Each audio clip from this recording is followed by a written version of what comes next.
gue tidak membuat musik dan berpikir untuk menawarkan itu kepada orang lain gitu. Gue membuat musik hanya sebatas ada checkpoint dalam hidup gue. Manusia kan tumbuh gitu, manusia bertemu banyak hal, bertemu banyak orang, belajar ini, belajar itu.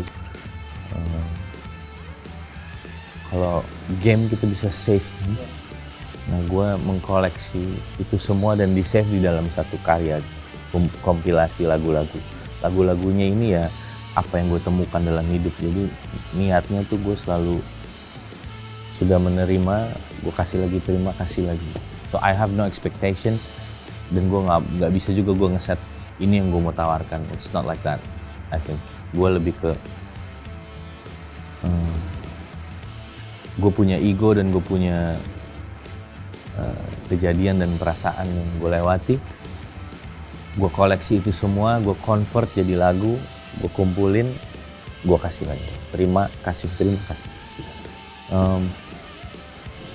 Kalau dari segi bisnis dan jualannya yang gue tawarkan ya ini lebih membuka bahwa Pamungkas tidak hanya lelaki tulang-tulang itu. Gue pernah manggung di Malang suatu hari, terus gue ketemu Sal. Gue tanya sama dia, lu gimana nulis lagu? Gue lagi mentok. Terus kita akhirnya end up berbicara tentang penulisan lagu. Ada satu hal yang dia deskripsikan yang pas banget. Dia bilang, nulis lagu tuh kita kayak menyalakan antena kita terhadap rezeki-rezeki yang dikasih dunia gitu, sama hidup. Pertanyaannya, hati lo lagi bersih apa enggak? Gelas lo lagi kosong enggak untuk nangkep itu? Dan pekerjaan seorang penulis lagu adalah untuk selalu mengkosongkan gelasnya dan untuk selalu menyalakan antenanya. Mungkin for that 3 years gue tidak kosong gelas, jadinya mentok. Baru kemarin pas setelah beli itu rem tangan, gue hadapi yang tertumpuk, beres, baru bisa nulis lagi. Sebenarnya dari 2016 ada kesempatan ikut ajang nyanyi itu, selepas itu memang semakin terbentuk keinginan untuk pengen hidup jadi penyanyi, jadi penulis lagu gitu. Terus di 2020, mundur dikit. Di 2016 itu aku kali pertama ketemu Katulus. Karena dia jadi coach gitu di acara itu. Terus dari 2016 menuju 2020 itu aku tetap kontakan sama Katulus. Kita isi-isi waktu luang itu dengan nulis lagu, tapi kontaknya juga nggak intens. Baru di 2020 saat benar-benar pandemi, kita malah intens nulis lagu bareng dan di akhir 2020 makanya kita bisa rilis Kota. Jadi sebenarnya nggak semuanya benar-benar tahu-tahu ngalir, tahu-tahu ada gitu, dan di 2020 bisa rilis Kota, aku pun cukup kaget dan super senang banget akhirnya bisa masih bermusik sampai sekarang.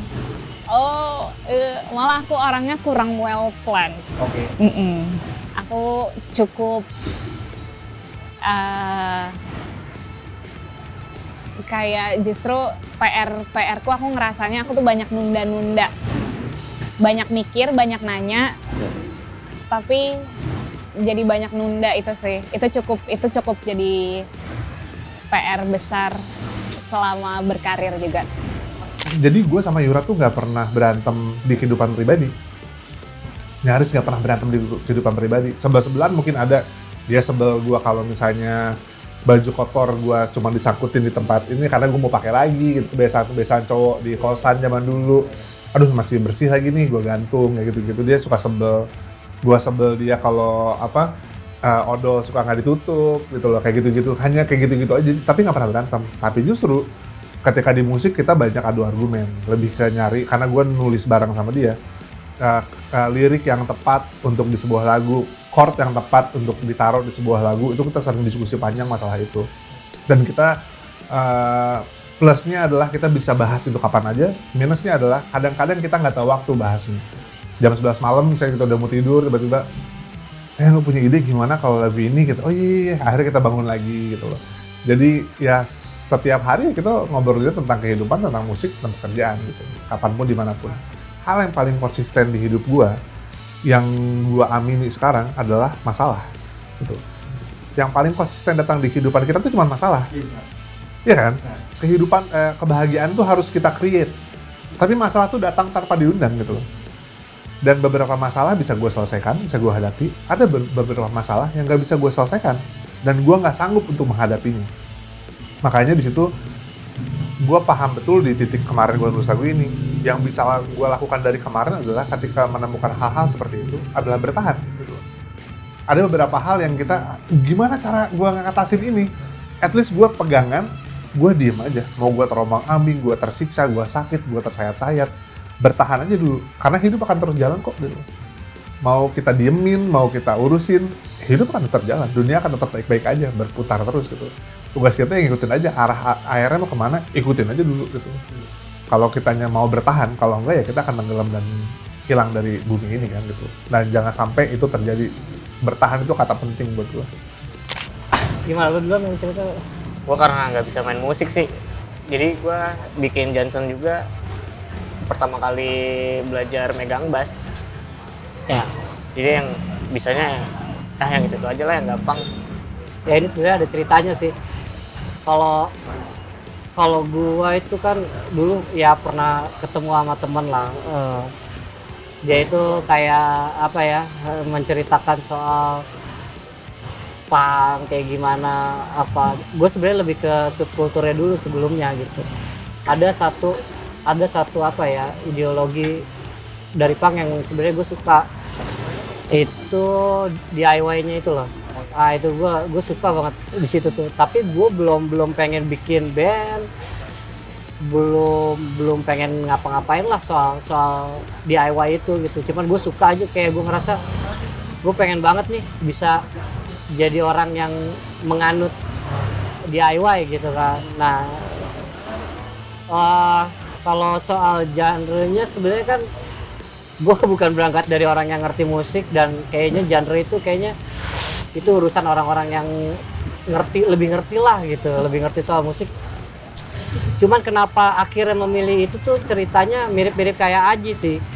Gue mulai pertama kali pengen ngeband itu kan setelah lulus SMA, dengan kapasitas cuman bisa kunci dasar. Tapi gue pengen banget ngeband gitu. Nah, suatu ketika gue baca tentang Ramones, mirip-mirip tuh kisahnya. Jadi mereka tuh orang yang pengen banget ngeband walaupun kapasitas bermusik mereka misalnya terbatas atau gimana gitu ya. Ya menginspirasi gue, dan akhirnya gue pengen ngeband. Dan setelah denger lagunya ya kayaknya gue bisanya yang model gitu deh gitu. Dan gue bisa menikmati apa yang mereka suguhkan ya. Akhirnya makanya kan Aji pertama ngajak kayak Shonen Knife, bukan kita bikin band punk juga enggak gitu. Cuman karena Shonen Knife itu pernah bawain lagu Ramones, nah nyangkut tuh di gua tuh. Ya udah akhirnya kita bawain apa yang kita bisa mainin sih sebenarnya. Nah, masalah genre kita kasih ke yang lebih mengerti soal genre. Terus kenapa kita ngelabelin punknya itu karena Ramones di artikel-artikel tuh punk ya udahlah, layaknya anak kecil pengen jadi Superman tinggal kasih sarung jadi Superman, padahal kan terbang juga enggak. Ya udah kita labelin punk. Masalah kita udah jadi punk atau belum ya nggak tahu lah, itu biarin yang bisa dan mengerti aja. Dan kalaupun belum ya kan kita bisa belajar dari perjalanan ini sih, gitu aja. Cuman dari kedekatan cerita gue suka sama pola DIY dicampur dengan ceritanya Ramones, dan Ramones itu juga ternyata di banyak artikel dinamakan punk gitu. Ya udah, soal anak muda aja lah. Aku selalu menginginkan ini, tapi kayak tidak tahu kalau apa ya, akan terjadi secepat ini gitu loh.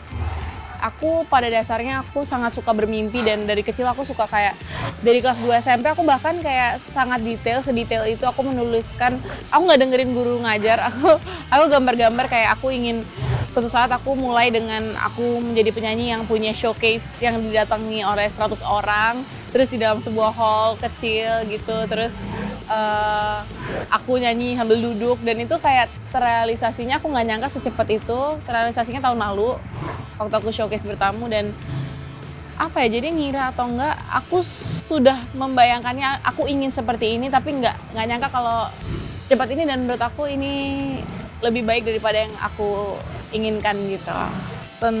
Jadi itu adalah album yang sebuah perjalanan kayak fase-fase umum yang dialami orang-orang yang putus cinta, kata aku ya. Dia dalam sebuah hubungan yang udah mau berakhir sampai akhirnya dia bisa merelakan semuanya. Menurut aku semuanya itu dirangkum di album itu. Jadi album itu adalah sebuah perjalanan gitu.